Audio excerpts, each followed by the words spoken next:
Posted by you/extra French toast. My boyfriend, 29M, and I, 24F, have been together for roughly 5 months.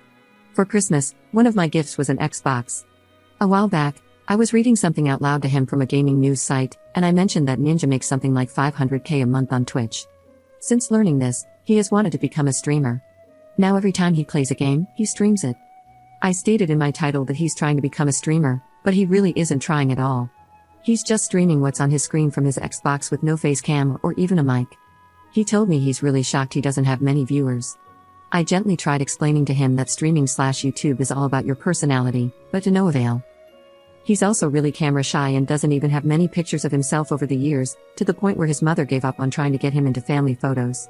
So I don't understand how being a streamer would even work for him, or why he thinks it's a good idea. He also sits very quietly, muttering an occasional F-bomb as he plays video games. The popular streamers he's trying to emulate have natural humor and commentary, and he just doesn't have it, if you know what I mean. He even mentioned that I should start streaming because I'm pretty good at some games. I laughed it off and said I have no interest. In a past relationship, I was called negative, so I didn't want to just rain on his parade. For some background, he's in school to be an architect, has a good union job, and gets paid pretty well. So it can't just be about the money.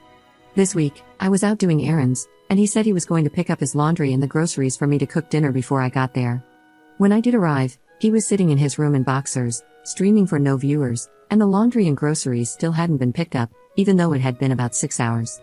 This really pissed me off, but I didn't say anything. He doesn't usually play video games for that long, but now it's all he does in his spare time. We have a trip to Japan coming up in June, and now he's talking about buying equipment for his stream, expensive equipment. I've had my money for the trip put away for a month, but he still hasn't started saving for it. I'm afraid he'll spend money on equipment and our trip will fall apart. The other night, he happily told me that he has one dedicated viewer who watches every time he streams. What he doesn't realize is that Twitch counts you as a viewer when you start the stream, so the follower he's talking about is actually himself. I just didn't have the heart to tell him because I know how embarrassing that would be. It's become a point of annoyance every time I hear the word streamer. Any advice here? Or should I just let this Twitch dream fizzle out without my input? Commenter. Hey, just wanted to chime in as a man who watched his 30-year-old cousin fall down the rabbit hole of video games and mental illness. I'll preface this by saying there's absolutely nothing wrong with wanting to decompress after a long day at work, just to sit back and unwind. For some people, it's a godsend. Hell, I'll play them with my kiddo sometimes. But when you begin to abuse it, video games, that is, or really anything, that's when the problems start developing. See, for my cousin, he had just gotten out of a relationship. I had convinced him that he should invest his money into a gaming PC, not thinking it would literally change his life.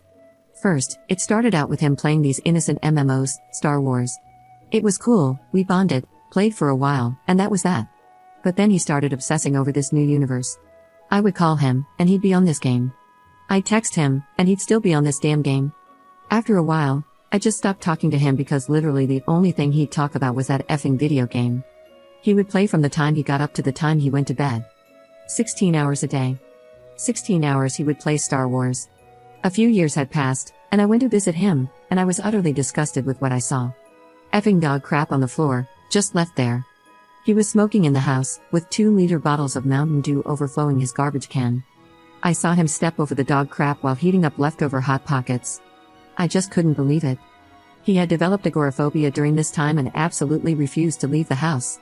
It got worse to the point where he wouldn't even go outside to socialize with his friends or go to the store because he'd lose his mind if he was outside for any significant length of time. It got so bad that he didn't even attend the funerals of his own grandmother or grandfather, who lived 10 minutes from him. It was, and still is, effing pathetic. He's a complete loser in my eyes. No job, no kids, no social circle outside his virtual avatar on whatever game he's obsessed with. He doesn't acknowledge family birthdays or even send a text. His only form of income comes from the enablement of his father, but that's not relevant. Video games completely F my cousin's mind. I would honestly compare it to illicit substances, it can get that bad. Once someone has gone too far down, it's useless to try to snap them back to reality. Update 2 days later. Some of you may not have been around to read the comments after I posted this, but I provided more details on the situation that I didn't initially mention when a Redditor, who has since deleted their comments for the sake of privacy, related to me and explained how someone they knew was the same way and seemed to have a video game addiction. Their experience eerily mirrored mine. You can read my responses here. Yesterday, after work, I had to rush home to deal with some family matters, so I didn't get a chance to sit down with him and talk. except for a 5-minute phone call and briefly passing him at work. Today, however, my path was clear, and I was determined to speak to him about this. After waking up and showering, I checked the Xbox app and saw that he was last online 30 minutes ago at 7 a.m., which means, once again, he didn't sleep at all. I didn't contact him. His day off was today, and he called me at 3 p.m. to say that he had just woken up. I could hear Overwatch in the background, and he asked how my day was going. Then, before I could respond, he angrily said, "Why the F won't this guy get off, Hanzo? He effing sucks." I had a client approaching me, so I swiftly hung up. I called him back after work while I was walking home and decided to start with small talk before getting to the subject I was leading to. I didn't even have a chance to start before he asked why I was slightly out of breath. I told him it was because I was walking through snow up a hill. He said, "It's snowing?" It had snowed heavily for quite a few hours. His place is set up so that you can't enter the hallway to the kitchen or the front door without seeing outside. He hadn't even looked out of his window at all today and had spent the entire day in his bedroom playing video games. This snapped me into asking if he was planning to do anything else with his life besides playing video games. He said, "Of course, just not right now." He hadn't showered or eaten at all today, I asked, and he admitted it. I asked him if he thought that was healthy, and he replied with an edge, "What? Playing video games? Of course. Am I effing smoking meth or something?" I clarified what I meant and decided to say it directly. I told him I think he has a problem. The skipping work, not sleeping or eating, and the sheer amount of hours he dedicates to playing. He then did what most addicts do, got angry and spun it back on me. He said that I was the one who bought him the Xbox in the first place, what the F did you expect me to do with it, and that I've been playing video games long before we were together. My Xbox is mostly used as a Netflix machine and for playing Overwatch or the Dark Souls trilogy on weekends. I told him that I don't obsess over games or skip meals to play, and that I never would have bought it for him if I had known this is what it would lead to. He got angry and asked if I called just to harass him. I said I called to speak with him and share my thoughts over the past few months. He called me crazy and said, "Everyone plays video games." To whoever suggested that the streaming was just a decoy and an excuse to play video games all day, you were absolutely right. He feels justified in doing exactly that as long as he tells me there's a goal behind it all. I told him that my mind hasn't changed and that I think he has a problem and should speak to someone. He didn't respond to this. I then said that I don't feel we have anything more to really discuss, and I can't spend my time worrying about him. I feel like I might get hate for this, but I won't budge on it. He is not my child, and I can't force a grown man to eat or go outside.